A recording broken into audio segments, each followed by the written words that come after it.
Confront your fears and grow. Do the thing you fear, and the death of fear is certain. Ralph Waldo Emerson. As I sat in the audience listening to motivational speaker Gil Eagles, little did I know that one sentence was about to change my life. Gil Eagles gave a marvelous presentation that day. He had many valuable things to say, but there was one line, one absolute gem that stands out. Here's what he said: if you want to be successful, you must be willing to be uncomfortable. I'll never forget those words. And Gil was right on the money.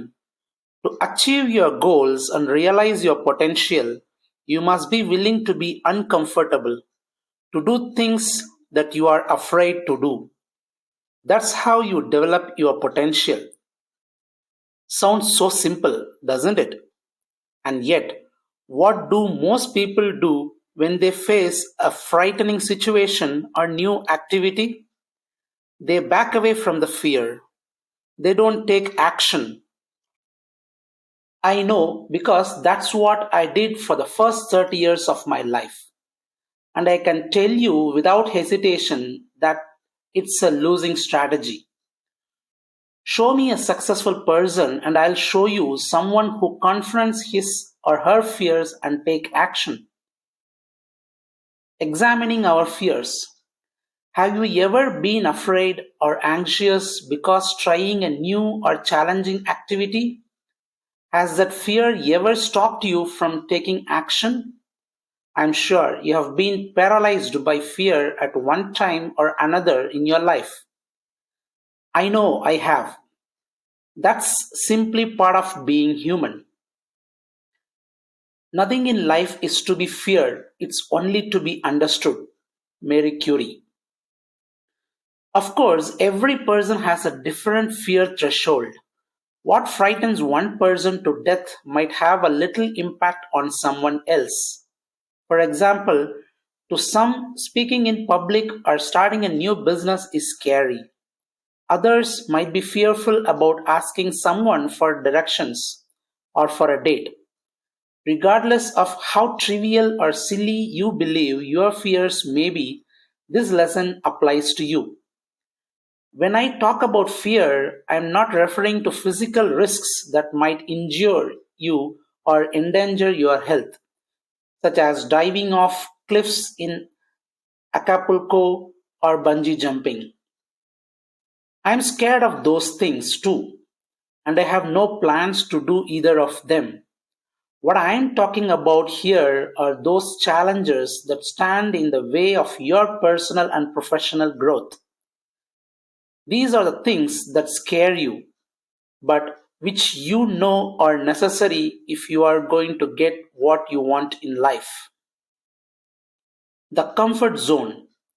When you are gripped by fear and anxiety, it's usually because you are stepping out of your comfort zone. Let's take some time to discuss this important concept and how it relates to your success and the development of your potential. Each of us has a comfort zone, a zone of behavior that is familiar to us and where we feel comfortable and safe. Think of your comfort zone as the inside of a circle.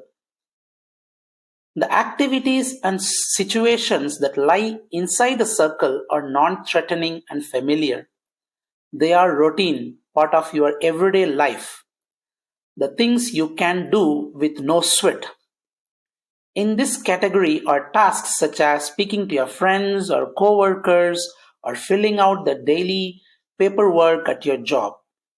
However, you occasionally face experiences or challenges that are outside your comfort zone. Imagine these are represented by the X's outside the comfort zone circle. The farther the X is from the circle, the more afraid you are to participate in that activity. When faced with something outside your comfort zone, you suddenly feel nervous. Your palms become sweaty and your heart pounds. You begin to wonder, Will I be able to handle it? Will others laugh at me? What will my friends and relatives say? As you look at the diagram, what does the X represent for you? In other words, what fear is holding you back from reaching the next level of success or fulfillment in your life? Is it the fear of approaching new prospects? Is it fear about changing careers? Is it fear about learning new skills? Is it fear of going back to school? Is it fear of telling other people what's on your mind? Is it fear of public speaking? Whatever the X represents for you, just be honest and admit it. My guess is that thousands, if not millions, of people have the very same fear you have. In fact, let's take a closer look at what most people are afraid of. The most common fears. During many of my presentations, I distribute index cards to the audience members and ask them to write down anonymously the fears that are standing in the way of their professional and personal growth. Then I collect the cards and read them aloud. What do you think people write on these index cards? In most audiences, regardless of profession or geographical location, the same answers come up again and again. Here are some of the most common fears they identify. Number one, public speaking or giving presentations. In virtually every group, this is the number one fear. The vast majority of people are terrified about speaking in front of a group of people. Number two, hearing the word no or having their ideas rejected. This response is very common among salespeople, especially those who make cold calls. Number three, changing jobs or starting their own business. Over the years, I have noticed that more and more people are listing this fear. We have a lot of unhappy workers in corporate America today, and they yearn for a more satisfying work environment, but they are afraid to do anything about it. Number four, telling managers or executives negative news. What the managers or executives don't want to hear. This one is self explanatory. Number five, talking to people in upper management. Many entry level workers and even managers are terrified about speaking to executives in the company. They even hesitate to make small talk with the president or CEO of their organization. For fear they'll say something silly or appear stupid. Number six, fear of failure. Those who won't try something new for fear that it won't work out. We will tackle this issue in more depth later. Well, are you surprised by any of the fears on this list? Do you have any of them now? Or have you had them in the past? The truth is, the overwhelming majority of people experience these fears at some point in their lives. And if you have some fears that weren't on this list, don't worry about it. You are stronger than any of your fears, and you can overcome them. The benefit of backing away from fears. When confronted with an anxiety producing event, most people will retreat to avoid the fear and anxiety. That's what I used to do. You see, backing away does relieve the fear and anxiety that would have resulted if you followed through with the activity.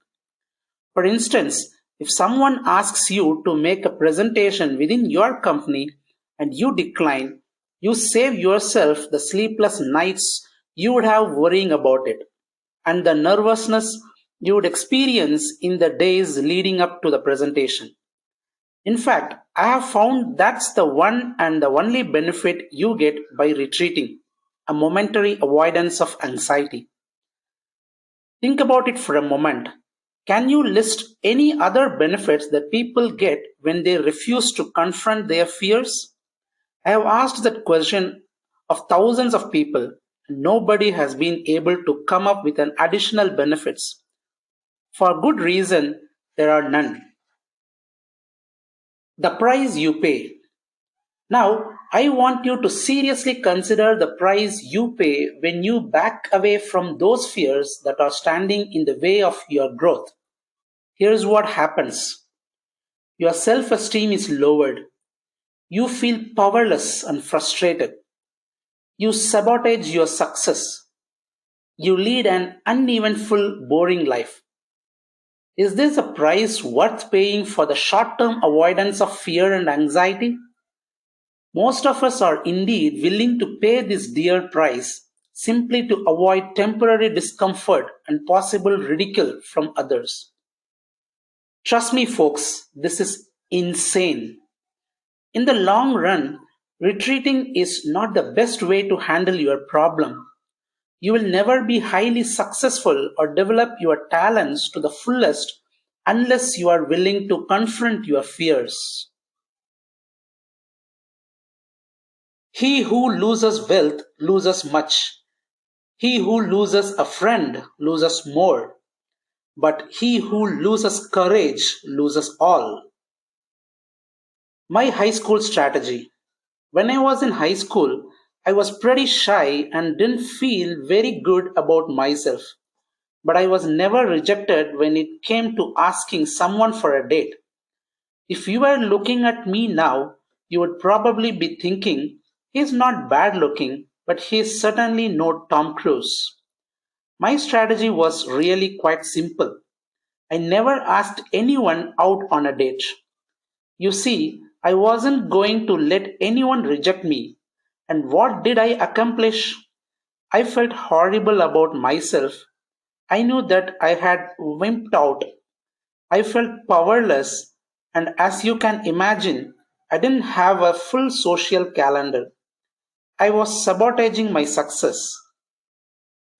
Because I refused to face my fear, I remained in the background while most of my friends and classmates went out on dates. How do you think that made me feel? Pretty lousy, just as you would expect. In case you are wondering, I did have a few dates during that period of my life, but only when other people arranged them. I wasn't going to allow anyone to say no to me. In reality, I was saying no to myself. Can you see how my strategy of backing away from my fears worked against me?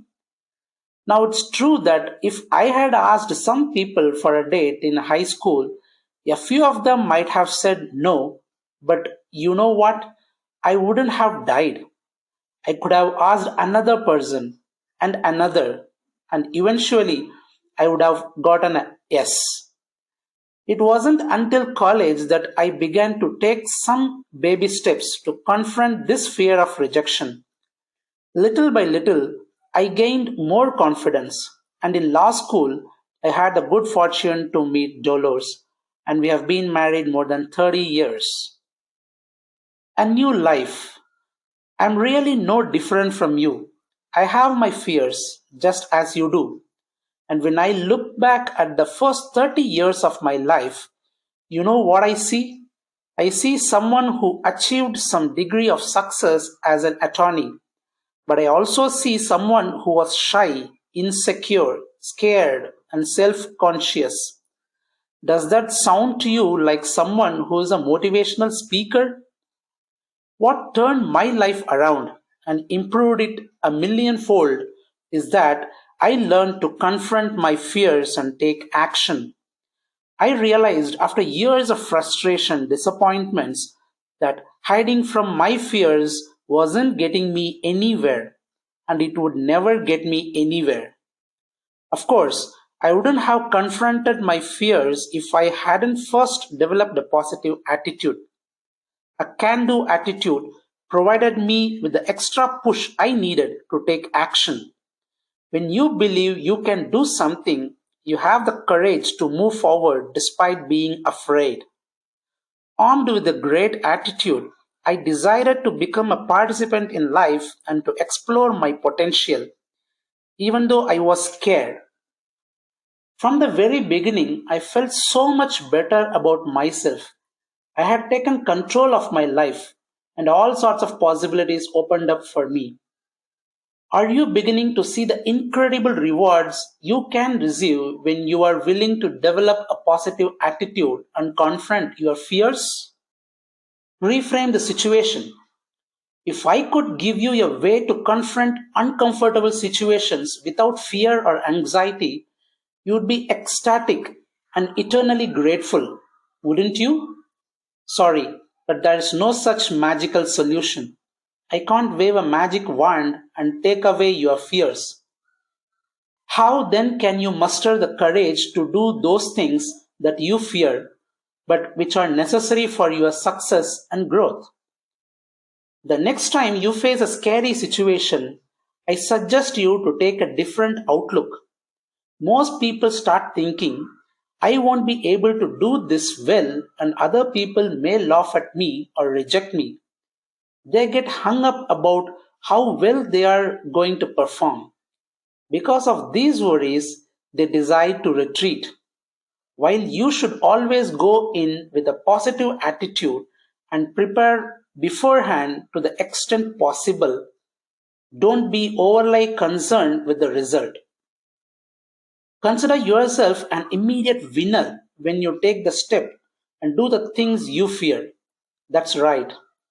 You are a winner just by entering the arena and participating, regardless of the result. Moving forward, even when you are afraid. For instance, let's assume you are afraid to speak in public, but you confront your fear and do it anyway. The moment you get up and speak before the audience, you are a winner. Your knees may be shaking and your voice may be quavering. That doesn't matter. You faced your fear and accepted the challenge. Congratulations are in order.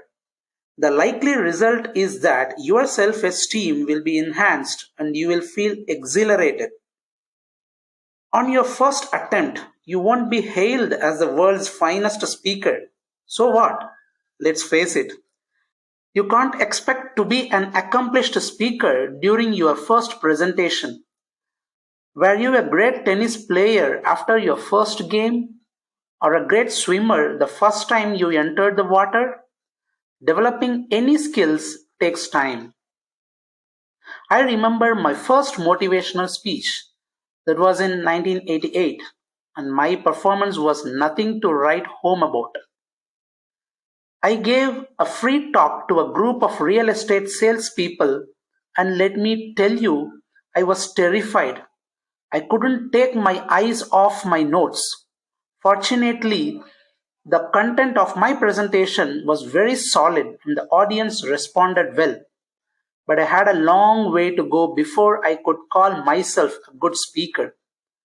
On the second presentation, it was a little better, and when I had done 5 or so presentations, I began to rely less and less on my notes and to develop a stronger connection with the audience. For a period of 20 years, I gave presentations to thousands of people each year throughout the United States and abroad. But let's not forget that it all started with a scared guy who gave a very unimpressive talk in 1988. The only way to escape from the prison of fear is action. She followed her dream. I would like to tell you a story about a woman who knows a lot about breaking out of a comfort zone. Her name is Dottie Berman. And for 32 years, Dottie was a high school English teacher in New York. Yet, since the age of 10, she wanted to go into show business. She never gave it serious thought as a career and instead chose the security of teaching with its regular paycheck and benefits. While working as a teacher, Dottie began to write songs and perform them. It was just a hobby, but it kept her dream alive. Then in the late 1980s, Dottie made a decision. She would retire from teaching and pursue a new career as a performer. In the summer of 1988, She submitted her resignation. Then the terror really hit her. She was so scared about venturing into the unknown that she withdrew her resignation and went back to teaching. But something inside Dottie wouldn't let her dream die. 6 months later, in January of 1989, she confronted her fear and retired. At the time, Dottie was in her 50s. In 1992, Dottie developed and performed her own one-woman musical show. The show was based on her fears of leaving a secure teaching job to go into show business. And in the spring of 1998, Dottie, while in her 60s, released her marvelous CD, I'm in Love with My Computer, a collection of witty, inspirational songs. She also performed these songs in a musical revue in a cabaret in New York City as well as for organizations throughout the country. Bravo, Dottie, for confronting your fears and inspiring us to follow your dreams.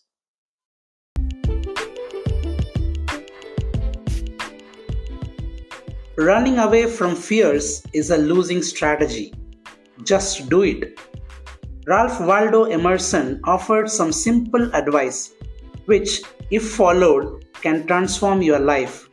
He said, do the thing you fear, and the death of fear is certain. I know this advice makes good sense, but some people are just too afraid to act. Remember my prior words about the steep price you pay when you let your fears dominate you. In the end, running away from your fears is a losing strategy. It will only bring you frustration and unhappiness. I can tell you that from personal experience. There's nothing wrong with having some fears. Successful people have fears. The difference is that successful people take action and move forward despite being afraid. It's not always easy, I'll grant that. But you will always feel better about yourself when you face your fears.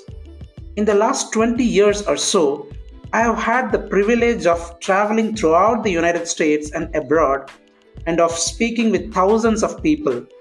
During all this time, I haven't met one person who confronted his or her fears, took action, and later regretted it. Not a single one.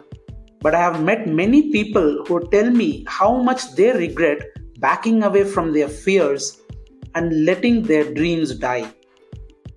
So stretch yourself, confront your fears, and be willing to expand your comfort zone.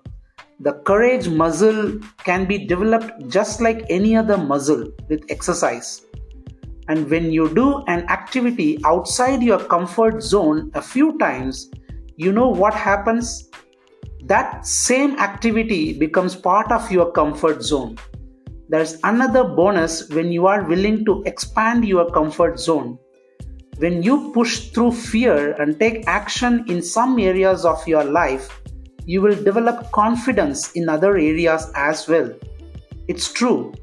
As I became more comfortable as a speaker, I also became a better salesman, a better businessman, a better listener, and the list goes on and on. You can try to dance around it all you want, but you won't develop your abilities to the fullest unless you are willing to be uncomfortable. Life doesn't reward those who refuse to expose themselves to difficulties and challenges. It's important that you put yourself in a position to win, and that means taking action despite fear. Confront your fears, and you are on the way to developing your potential and leading the exciting, fulfilling life you deserve. It's a decision you will never regret.